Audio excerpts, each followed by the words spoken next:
Well, heading into the big semi-final clash between the old enemies England and Australia. Here with some school kids today having some fun, but there won't be much fun there tomorrow. Jonathan, what do you think is key for England in taking on this Australia side? I think just play the way they have in the last two games. We saw them come a little bit unstuck and not get the results they would have liked for two games, and that was a bit of a shock to the system because they've played so well over the last couple of years, certainly leading up to the World Cup. So I think Liam Plunkett had a good interview, I think yesterday, where he just said they've sort of realised they need to go out and play the way they have been for the last 4 years, and that's the message I'd say. Well, yeah, you mentioned Liam Plunkett. He's sort of come in as well. Do you think he's the right person to keep in the side? They've sort of juggled things a few times. He's come in. Does it depend completely on the conditions? Yeah, conditions. I think that's what this England team is so good at and separates them from perhaps in the past where they've got players for different conditions. They've got the spin options, they've got the pace options now with Archer and Plunkett and Wood and, Wokes. So they're really spoiled for choice, and it's about getting that selection right, which I think Trevor Bayliss and Owen Morgan have done generally very, very well. Jason Roy coming back into the side, we've seen a boost that he's been. So, I think they're well set and certainly hitting form at the right time, which I think is going to worry Australia. How much of a key is that battle going to be? You mentioned Jason Roy coming back in, he and Johnny Bairstow. Obviously, that partnership has been amazing for England. Coming up against Mitchell Starc, Pat Cummins, Jason Berendorf for Australia. How key is that contest going to be first up?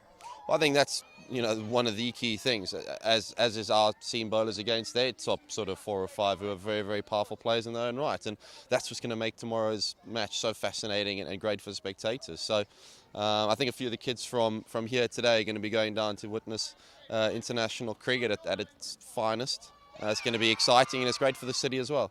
Now, Australia have lost Usman Khawaja to injury. There's been a cloud over Marcus Stoinis, but they say he's fit. Talk that maybe even they could parachute Matthew Wade in. Is that something that England can exploit, just maybe changes forced on them through injury at the last minute?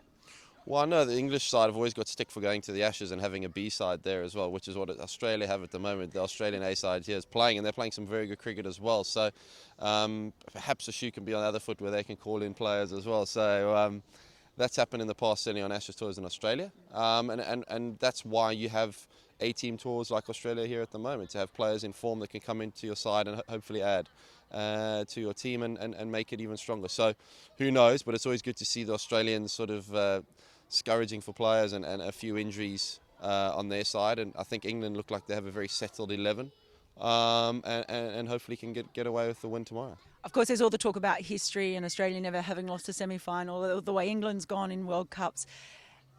Is there a likelihood that pressure could get to them, and is it going to be really important how England handle that expectation, particularly knowing that, that talk of it being on free-to-air if they get to the final, all that sort of stuff, or does it go out the window?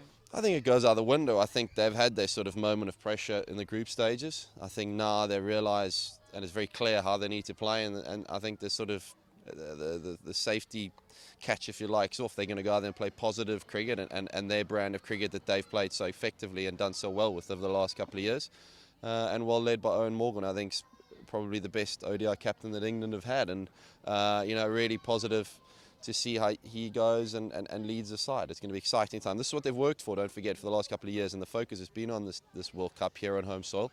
The time now is here to go out there and beat the Aussies tomorrow.